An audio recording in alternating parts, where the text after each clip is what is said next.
Just a reminder before today's programme that if you've missed it, you can check out the previous instalment of the Ident Review, our 70th episode, where we took a look at Channel 4's Jolly Giant. And also be sure to check out the Ident Review Extra, the spin-off show where we're currently marathoning through the BBC Two idents of the 1990s, and our most recent instalment, covering Wet and Windy. And now, here on AMTV, it's Friday, so it's time for the latest episode of the Ident Review. And continuing with the Channel 4 theme, we go over to E4 in the year 2007.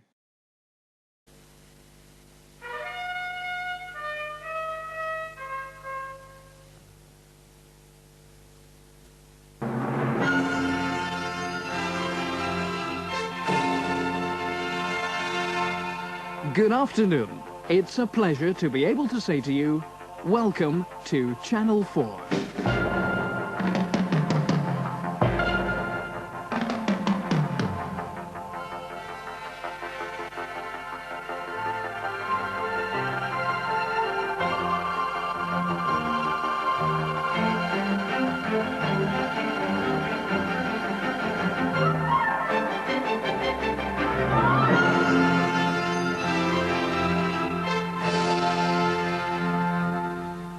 Hello, and welcome to the Ident Review, the show where we have a good look and chat about the various television idents that we have come to know and love over the years.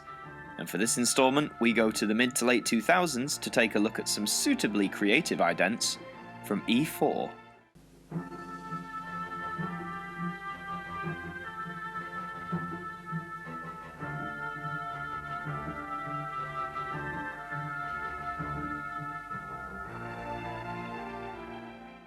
Here on the Ident Review, we visited E4 a couple of times, and each time we do, you guys seem to really enjoy what the channel has to offer. We've looked at some of their most recent efforts, as well as earlier sequences from the beginning of the 2000s. So this time, let's go smack bang in the middle, and have a look at some idents that debuted back in 2007. And for our first ident of the day, we shall be looking at Barn.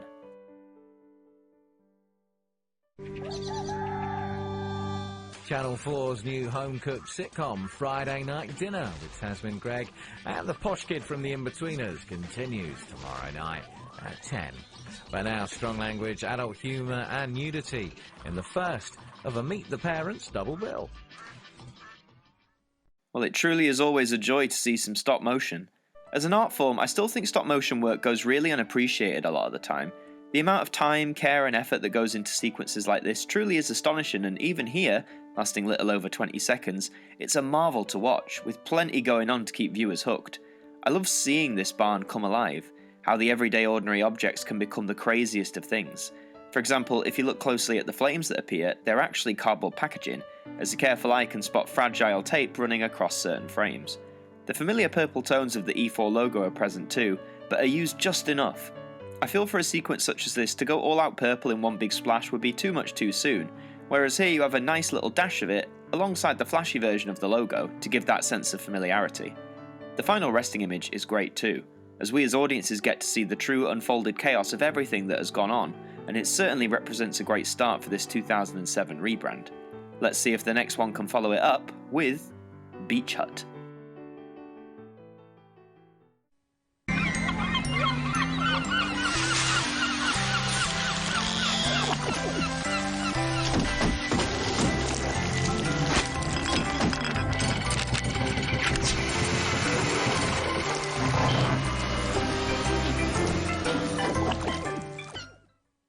So it seems like we have some running themes here, but all for the positive.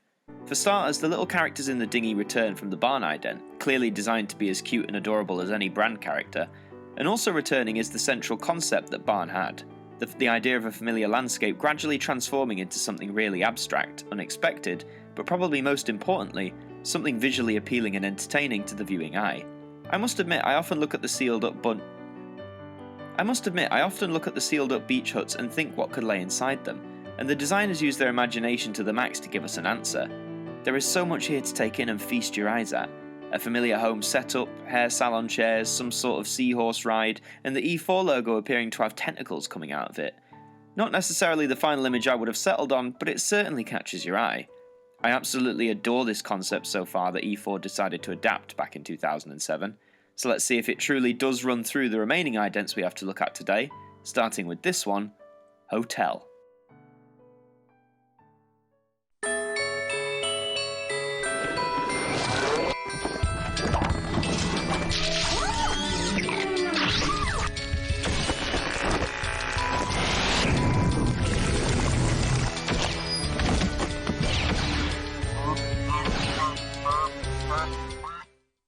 Well, I don't know what I was expecting, but it certainly wasn't that. To be honest, despite the cheery music and bright colourful goings-on, this felt more like a sequence that wouldn't have gone amiss from some sort of horror film. Hotels often make for effective horror settings, and seeing the conventional room transform, with purple goo spewing out of the wardrobes, through the wall, bright ominous TVs emerging, characters being sucked into a wall by tentacles... What is it with E4 and tentacles?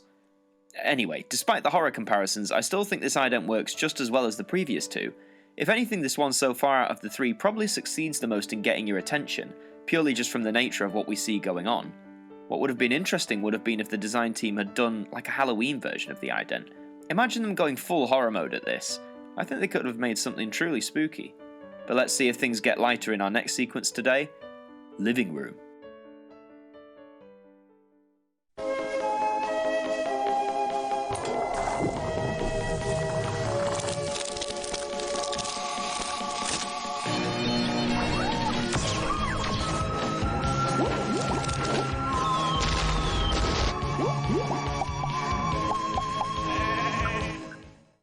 This one just seems really fun.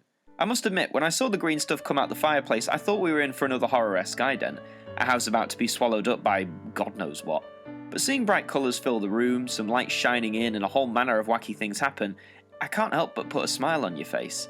I love the fact that the E4 logo shows up multiple times in this one, whether it's as a vinyl record pulled from the shelf, or spray painted on the wall, or even as a huge behemoth made up of small blocks right at the end. It really does make for great visual imagery. This is probably my favourite out of the set so far, just in terms of how much fun it is to watch and re-watch, and just pick out new little details every time. It's a testament to the design team and their creative ingenuity. But now we move on to our final sequence of the day, and it's titled Loading Bay.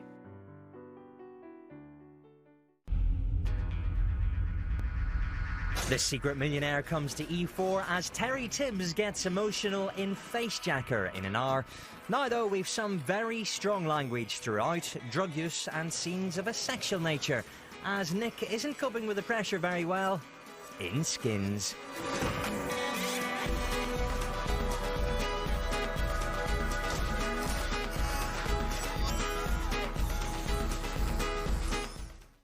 This one is intriguing and just plain weird.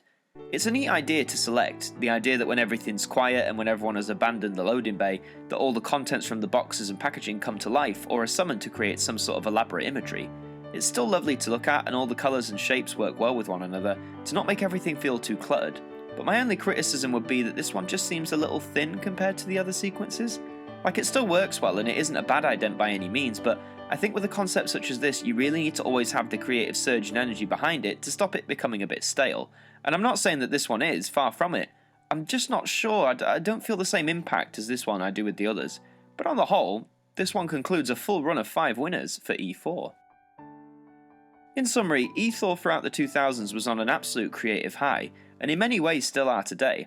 The channel always prided itself on being different from the norm, and its idents, particularly of this era, definitely reflect that. A desire to be quirky, to be wild, to do anything and everything to break conventional norms for TV idents. And in terms of entertainment value, for the 5 different sequences we've looked at today, the gold medal in 2007 certainly went to E4. Will they maintain their creative streak throughout the 2020s? We'll just have to wait and see. And so we've come to the end, but before we go, the final words from our broadcaster. That was all this week for this instalment of the Ident Review. I hope you all enjoyed watching it, and we hope that you tune in next week. Keep an eye on the community tab and the Sunday catch-up for information about this programme, as well as all the others that were broadcast here on AMTV. But until then, have a good week, and we hope that you'll join us again soon. Good night.